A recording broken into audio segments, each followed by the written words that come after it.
Costa. Phil Neville makes the tackle. Rui Costa! Oh, Portugal have scored! Rui Costa! Welcome to another episode of the Futbol Weekly Podcast. I'm your host, Reginald Dino. In this week's show, we're going to run down the biggest games, the two biggest games in Europe, I believe, as far as the leagues that we cover. We're going to talk about Man United and Tottenham, how that shook out. We're also going to be talking about AC Milan Roma. Are there problems at Roma? Mourinho's not getting the results that he probably promised Roma. So we'll dip into a little bit about that. We'll spend most of the time talking about Africa Cup of Nations, which started on Sunday. I have a couple of things to say about that. If we have time, we'll do our Ajax watch. We haven't done that in a while. There's some news that came out of England as well, as far as financial responsibility issues between two teams in the EPL. And believe it or not, I don't know if you'll be shocked by this, but Manchester City and Chelsea weren't either one of the two teams. I mean, I'm shocked. Like, how did they get away with it again? Who knows? How big does that bribe have to be? And also, there was another award given out to certain players. The best 11 was announced, I think, last night or this morning or this afternoon. I believe we'll run down the major winners in there. You'll be shocked to find out who won best male player of the year. You'll be shocked, because I was. But we'll start off in the Ivory Coast, West Africa. Ghana's brother, Ghana's neighbor.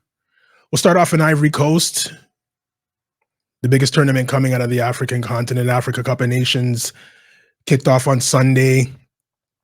I had high hopes for Ghana. I don't know. They play Egypt on Wednesday, I believe, in a couple of days. If they play the same way that they played, it's going to be a slaughterhouse. It's going to be a slaughtering. So, but we'll actually, you know what? We'll get into it right now. We'll run down. For those of you that aren't aware, this is how the group shook out.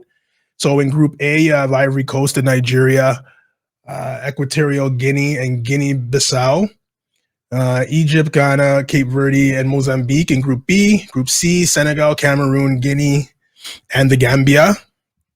In Group D, you have Algeria, Burkina Faso, Mauritania, Angola. They round up Group D. Group E, Tunisia, Mali, South Africa, and Namibia. And to round off the final group, we have Morocco, Congo, Zambia, and Tanzania. So if you're a neutral, don't really know anything about these countries, know a couple of Nigerian players, know a couple of players from Ivory Coast, follow Mohamed Kudus and Thomas Partey in the EPL, so you figure, okay, so you're going to tell me that these are the teams that are going to come out of each group. You're going to tell me Ivory Coast and Nigeria. You're going to tell me Egypt and Ghana. You're going to tell me Senegal and Cameroon. You're going to tell me Algeria and maybe Angola come out of this group. You're going to tell me Tunisia and maybe South Africa come out of this group. And you're going to tell me Morocco and maybe Zambia come out of this group. But don't sleep on Mali, actually. They were in the under 17 or under 20 World Cup, and they put in a pretty respectable showing there. So they've got some kids coming up too. So I wouldn't be surprised if you know, they make it deep into this tournament. But the way it started off for the big guns, if you want to call them the big guns, Nigeria tied Equatorial Guinea 1-1. Apparently, I didn't see the game. I was out buying a waffle maker. Equatorial Guinea, apparently Osimhen missed chance after chance. He scored, but he missed chance after chance after chance. So that probably, sight unseen, is shocking. But if by what all the accounts are, how many chances he missed are, well, if he puts away half of them, it's a blowout, right? So that was a little bit of a shocking result. Just this morning, Senegal played Gambia, as you would expect, 3-0. Senegal wins.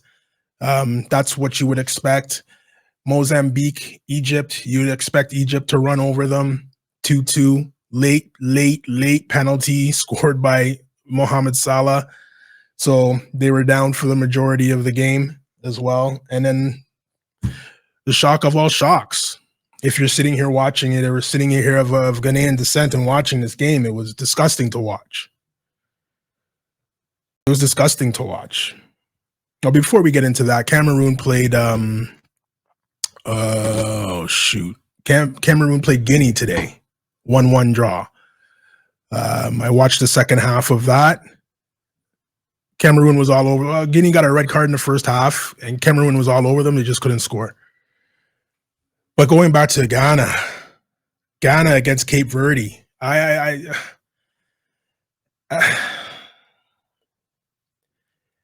want to blame the players, you can blame the players if you want. I'm not a player blamer. Okay? I'm a coach blamer, a manager blamer. Okay?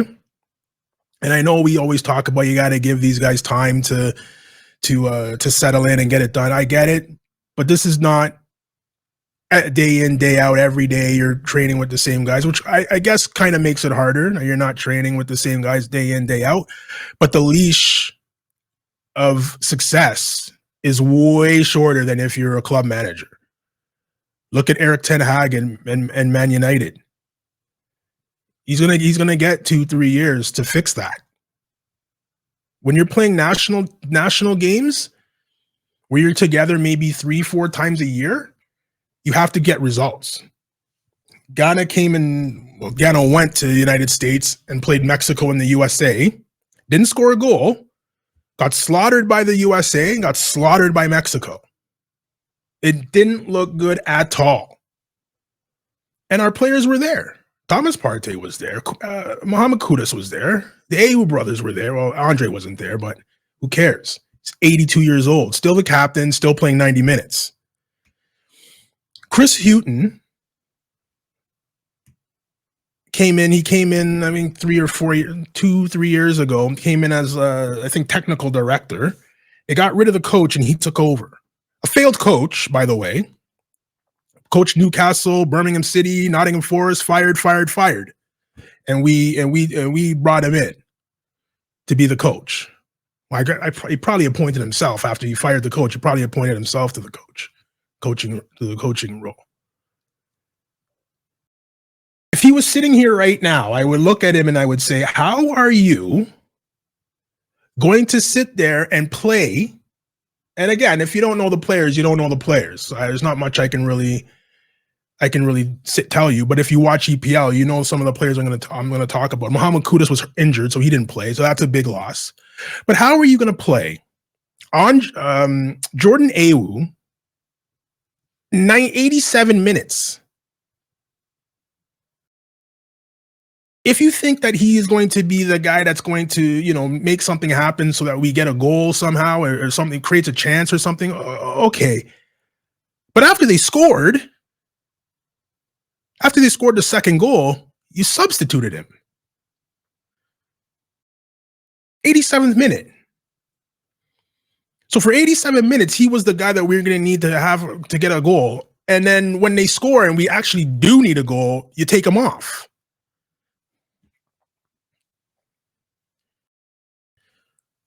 How Inaki Williams isn't starting on this team, I don't know. How Bukhari is not starting on this team, I don't know. Some of the selection issues he has created for himself are head-scratching. Again, we go back to when they were in the United States. Slaughtering. You guys think I'm joking? I don't even remember. I know they lost one of the games 4-0. I know they did. I can't remember. Maybe they lost both of them 4-0. I can't remember, but I know they lost one of them 4-0. And it's one of those things where you don't see Ghana that much living here. You don't see a lot of their games. So if they're playing, rush home to watch it. What am I rushing home for this for? Looking at him on the sideline, Chris Houghton, I'm talking about, the manager, the manager of Ghana. Looking at him at the sideline, he looks lost, confused. What's going on? None of my tactics that got me fired at other jobs are working. What's going on?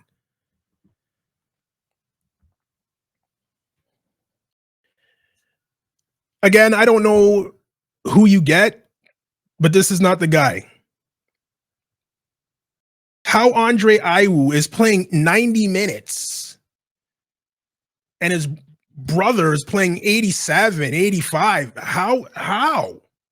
Jordan Ayew should be coming off the bench. There are better players on the bench. Daniel Amarty didn't even play. I'm not sure if he's injured. I got the injury report before the tournament. He wasn't on it, so I don't know why he didn't play. If it wasn't for our goalie, and if you guys can go back and watch the game, I think they're on beIN Sports. They show replays. Go back and watch it. If it wasn't for the goalie, probably would have lost 5-1. If it wasn't for our goalie, we probably would have lost 5-1. The amount of one-on-ones he saved, he's the man of the match. And listen, I know everybody wants to be sexy coach. Everybody wants to be the sexy coach. Oh, we're going to play a 4-2-1-8, 17, 42, hut. Everybody wants to do that. But if you have a group of players who will thrive and be successful in the most basic formation, play that formation. It doesn't have to be a 4-2-3-1 inverted this, inverted. It doesn't, everybody, you don't need that. It doesn't have to be that. We're going to invert the goalie to come in and blah, blah, blah, blah, blah. Guardiola speak. Who cares? You don't need it. If you have to play 4-4-2, play 4-4-2. The tried and true 4-4-2. I know everybody, but it's evolving. Football's evolving. We got to do this. We got technical. We got this. We got cameras, drones, blah. If you don't have the players to play that style, you don't play that style. Play a 4-4-2. I'd rather them play a 4-4-2 than what they're doing now because it's not working. In the last 3 games Ghana have played, they scored 1 goal. And I don't know if you guys are up on it or you watched other World Cups and other Africa Cup of Nations. Obviously, I watch Ghana play. If you're not Ghanaian, you probably don't. I get it, but scoring goals was never a problem. Never a problem for this country. Never. The midfield was probably one of the best midfields that you've never seen. When you're talking about Stephen Appiah and Essien and Suleiman Tari, that's probably one of the best midfielders in that World Cup. Sammy Kufor at the back, John Mensah at the back beside him, John Pencil on the wing. Those teams were fantastic. And to watch what's happening with this Ghana national team now is no thank you. No thank you. And if this is because of Chris Houghton, then he has to leave after this tournament. Because if I see the exact same thing I saw on Sunday, on Wednesday, we're done. We're done. That's it. 2 losses and we're over. And it's over for us. So I don't know. Maybe he drinks some elixir and ideas come to him and, we do something fantastic against Egypt. Personally, I don't see it happening. Maybe Mohamed Kudus comes back from injury that game. Maybe he starts Inaki Williams up top. I don't know. Maybe he switches the formation around. I don't know. But something has to happen because I've watched the last 3 games. It's always the same and it does not work.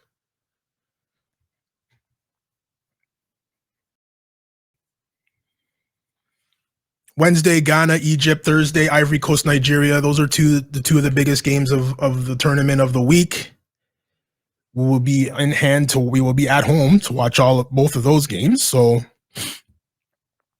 hopefully this guy is able to figure it out. But like I said, if it's anything like it, like I saw on Sunday, and I don't have any faith in him at all. So maybe the best thing is to go out early in this tournament and get rid of this guy, but who knows? Another big game on the weekend. Roma, AC Milan taking this game at the San Siro, 3-1. What's going on at Roma? Has Jose Mourinho worn out is welcome. I think so. Names being bandied about for even the Napoli job, names being bandied about is people are talking about bringing back Antonio Conte. Again, who else is out there? Maybe they take a run at Thiago Motta, who's running Bologna right now, who has them either 5th or 4th in Serie A. No one saw that coming. So maybe he's the next big thing in Italy. Who knows? But I think Mourinho's days are done or numbered, closer to done than not. But another poor performance by Roma, flicking back and forth between the Ghana Cape Verde game and the AC Roma game. So I don't know. I don't know what Roma's going to do there. Again, who's available? AC Milan rolling, Inter rolling, Juventus rolling. The big top teams are where they should be, except for Roma and Napoli. So I believe those are the 2 teams in the Serie A that will have a coaching change very, very soon. Another big game, and shout out to Pioli. Nice coach. Hey, come coach Ghana. We wear Puma too, so it's all good. Another big game over the weekend. We had this is the first time I was privy to watch Timo Werner, who came back to the EPL. It's so funny. You look at Chris Houghton, you look at Timo Werner. These guys are getting chance after chance after chance after they failed. I don't wish on anyone's downfall, but I don't know what you're going to get different from before.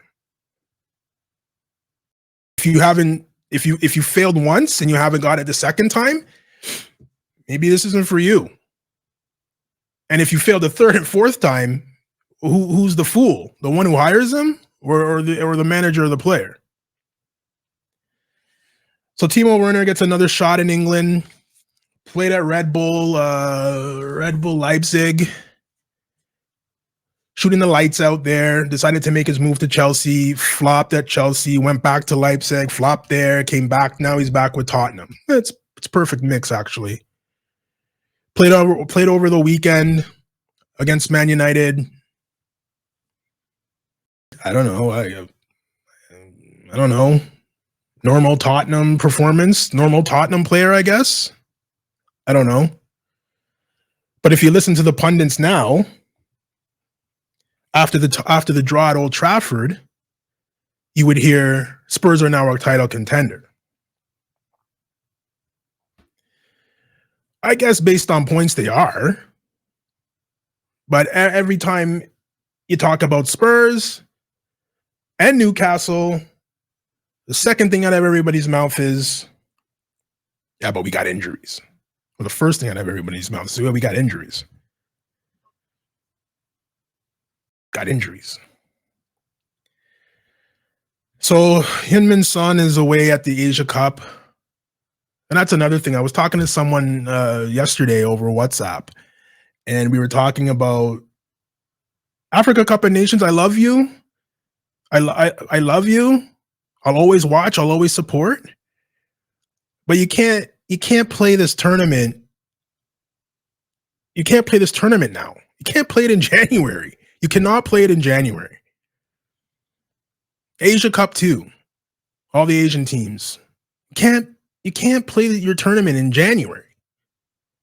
Africa Cup of Nations every 2 years in January. You need to work out a schedule where you can make it at the same, if it's the same year as Euro or same time as Euro or Copa America, whatever tournament it is, and the Asian Cup as well. You got to put it in the summer. I know it's hot. I was just in Ghana in June. It's hot. I get it. But you have to make some concessions as far as getting cooling, like what Qatar did, getting cooling stations in the stadiums and extra water breaks or something. But you can't play this tournament in January. There was a lot of African players have played in EPL and Germany and all these other leagues. But some transfers, I remember some transfers didn't happen because teams didn't want. I can't take more than 4 African players because in January they're all gone.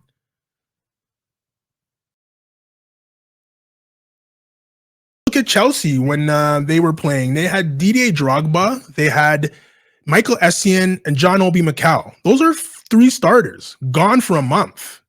In the EPL, when Sir Alex Ferguson, Arsene Wenger have those big teams too. I remember some teams can't take them. I can't have 5 guys gone from my team. I can't. So I can't buy him. It's okay maybe if you have, it's okay for Liverpool. They got 1. Arsenal, they have 1. You know, you can't have more than 3 major African players on your team because every 2 years in January, they're out. And this is January, right after the Christmas break. So anyways, getting back to this guy, average player. Spurs are title contenders now that they drew with Man United at Old Trafford. I think my Friday night I can't say that. We'd get slaughtered. Just not fit enough. But the football, if we were fit, we'd probably give them a game. But they're contenders now that they beat Manchester United, I guess. But again, based on points, I guess they are. But if you can see Tottenham Hotspurs winning the the EPL championship, I'll buy every one of you dinner. Okay? Doubt it. So we'll go to transfer. That was a transfer that Tottenham made. It's really, really, really slow in the transfer market. I never see anything done early. I don't think in the last 3 or 4 windows anything has really been done early. I wish my team would do things early because by the time the transfer window's open, we've probably played 3 games. You know, depending on what those results are, maybe we could have used a player that we get in the end of the window. Still looking for a striker. Ivan Toney's been ruled out. They're still talking about Dusan Vlahovic. He's not coming. I can tell you that. They were after some guy in Spain. He's not coming. I can tell you that. A very interesting thing came out of Newcastle. Apparently Newcastle is lacking funds for some reason. I don't know. They just got bought out by a Saudi prince, I thought, but they're looking to recoup some funds as well. So they might be willing to part with Alexander Isak, depending on how you pronounce it and where you're from. So he might be on the market and on the move. Now, depending on what Newcastle wants for him, that is a player I would love to see on Arsenal. We were in the talks with Real Sociedad before he moved to Newcastle. I don't know what happened. Talks broke down. He signed with Newcastle. You need to get that guy out of the Geordie Shore and bring him to London. So we'll keep an eye on that because we definitely do need a striker. We do play this Saturday or Sunday, Nottingham Forest. Or no, we play Crystal Palace. I'm sorry, we play Crystal Palace. You know, and there's a team there. How many? Well, actually, no, they don't have a lot of Africans, I don't think. A lot of black players, not a lot of African players. So we play them on Saturday or Sunday, so we'll see what we need out of that. But, I mean, I can't even remember the last game Arsenal played. Oh, Liverpool. That was FA Cup. Who cares?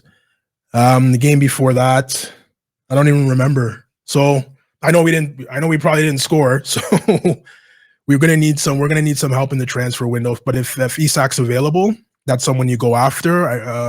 Everton has said, and it's Sean Dyche, the coach, has come out and said he's Onana, the midfielder Amadou Onana, he's not for sale. But if the right price came through, we definitely look at it. What that right price is, I don't know. They paid $33 million for him from Lille, I believe, 2 years ago, year ago. So they'll probably want to they're going to have to recoup that and more. So I'm thinking in and around the 60, 65 million mark. And who did Arsenal pay 65 million for in the summer? And now you're telling me we don't have any money? Anyways, so Onana, Isak, you bring in those two. I know it's wishful thinking and all of that. You bring in those two, you probably change your fortunes as far as Arsenal are concerned. The only bad thing about it is Isak will be cup tied as far as Champions League goes because he played for Newcastle in the Champions League before they finished last in their group. So he won't be able to play in the Champions League. But, you know, at the stage where Arsenal are at, they don't have the ability to fight on all fronts. You have to pick one. You're going to win the league or you're going to try to win the Champions League. It's great that we're in the knockout stage, but I can't see Arsenal winning the Champions League, in all honesty. If you want me to be honest, I don't. Not with the team that they have right now and what other teams in the tournament have. The Real Madrids and the Man Cities and those teams. I don't know. Can you imagine Vinicius Jr. up against Zinchenko? Oh, my God. Or Ben White? Oh my God. Speaking of Real Madrid, sorry, one more thing in the transfer window. Speaking of Real Madrid, Karim Benzema might be able to go out on loan in the winter from his whatever Saudi team he's playing for. So Arsenal are looking at bringing Benzema in as well. I believe he's in his just before his mid-30s, maybe 32, 33 years old. I don't know how that would work out for us, but proven goal scorer, knows the right areas to get into. Maybe it helps, maybe it doesn't. Who knows? So this morning I was watching. Let's start off with the best 11. We won't go through the best 11. Usual suspects: 6 players from Man City, 8 players from Liverpool, 52 players from Barcelona. Yeah, we get it. There's only 3 teams in the world. We get it. So the usual suspects are there. Trying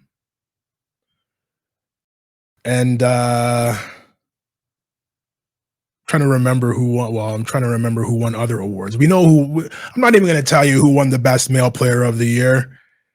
For me, if it's based on the 22-23 season, I mean, if winning the World Cup gets you every single individual award, all right, then I guess that's what it is.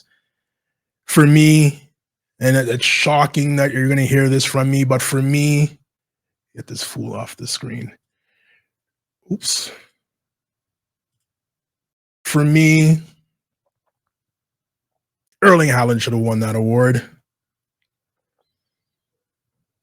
Won the treble, Champions League winner, scored like 55 goals in all competitions. Those are numbers. Those are not normal numbers you're putting up. If Lionel Messi or Ronaldo did this, your heads would explode.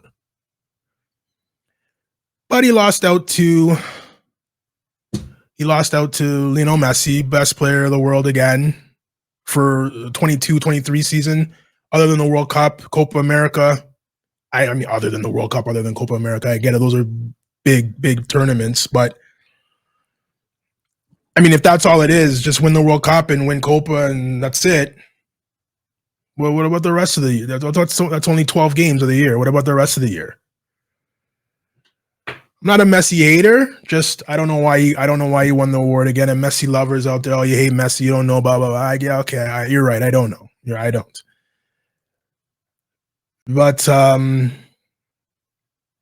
there's other players out there that I think were more deserving, and I've just rattled off Haaland's year that year, which was a fantastic year. It seemed like he scored every time, 50 appearances, 52 goals or something like that. not playing in whatever league you think is garbage. They're playing in the Premier League doing that. Scoring in Champions Leagues games. So anyways, whatever. It's just my opinion. Erling Haaland should have won. Messi won. Best goalie, Ederson. Best coach. This is the male side. Who do you think? The genius, the Spaniard who reinvented football. He won coach of the year. So I guess they didn't want to make it a clean sweep for Man City. So they gave the award. They gave one of the awards to Messi. But go look online for the full 11. I think it was Messi and six players from Man City. And one of them was Kyle Walker. Unreal. I think John Stones made it. Who else was on that team? Ederson, obviously. Haaland made it. Kevin De Bruyne made it. Bernardo Silva made it. I get it. They're good players, but best 11 in the world? Bernardo Silva? Very good player, but I don't know, man. I don't know. I think Jude Bellingham made it too, I think. I have to look. I glanced at it quickly and then I saw the names. The women's side, we had a couple of players from Arsenal from the women's side. I think Alessia Russo made it as well.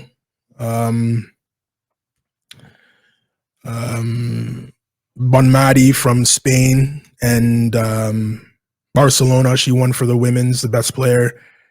She won the World Cup and she won her league and she won the Copa del Rey for women and she won a ton of things. I should have pulled up her stats, actually, see what she goals and assists and all that stuff too. So, well, I think this is the last individual trophy that Lionel Messi will win. But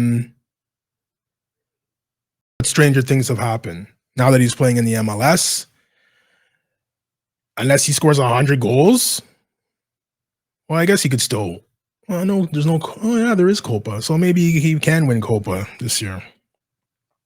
Copa America in Texas, by the way, or wherever the hell it is in the United States. Ridiculous, absolutely ridiculous. How did the USA get Copa America? How did they get to host Copa America? Someone explain this to me. I know it's money, I get it, but it still should be. Listen. You guys have your whatever tournament you guys have in America, you have it there. Copa America, South America, we'll have it in South America. You know, Africa Cup of Nations, it's in Africa. European Championships, it's in Europe. How does the USA even bid and get Copa America to be played in the United States? Why though? I know how, but why? I don't understand. I don't get it. Big games coming up this week. As far as Africa Cup of Nation goes, the best two games of the week, I think. Well, one for sure, Nigeria, Ivory Coast will be very entertaining to watch. Again, if Ghana plays the same way they played on Sunday, that game, that TV is going to be off by halftime. Back to work. EPL for some teams resumes this week.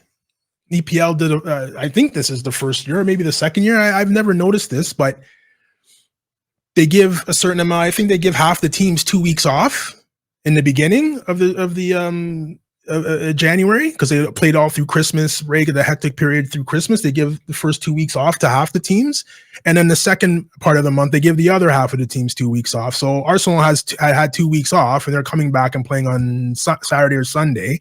And then the teams that were playing like Chelsea, Tottenham, Man United, or Man City, now they have their 2 week break and they're all going to their warm weather training. I've never noticed that. I don't know if that's something new. I should know. Watching EPL, I should know, but that's the first time maybe they did it last year and I just didn't realize. But yeah, so they're coming back this week. So there's going to be games. I think Arsenal, the only team in the top 5 that's playing this weekend is going to be Arsenal. Haven't really looked at games coming up in Serie A or Bundesliga,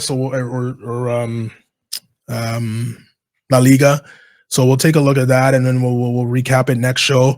But guys, as usual, as we end the show, if you haven't subscribed, subscribe. It's free. You can subscribe on all the platforms that we have here. We're on YouTube, obviously. You're watching Spotify, iHeartRadio, Apple Music, Instagram. Tune in. We're everywhere. There's no excuse for you not to be subscribed and listening to the podcast. 100%. It's free. Subscribe. Hit the notification bell. Give me a follow. Comment. I'll respond. I respond on TikTok as well, so give me your best shot. So guys, it's 7:30 right now. Eagles and Bucks start in about an hour. Still got to make dinner. So that's it. Guys, thanks for watching. We'll catch you next week.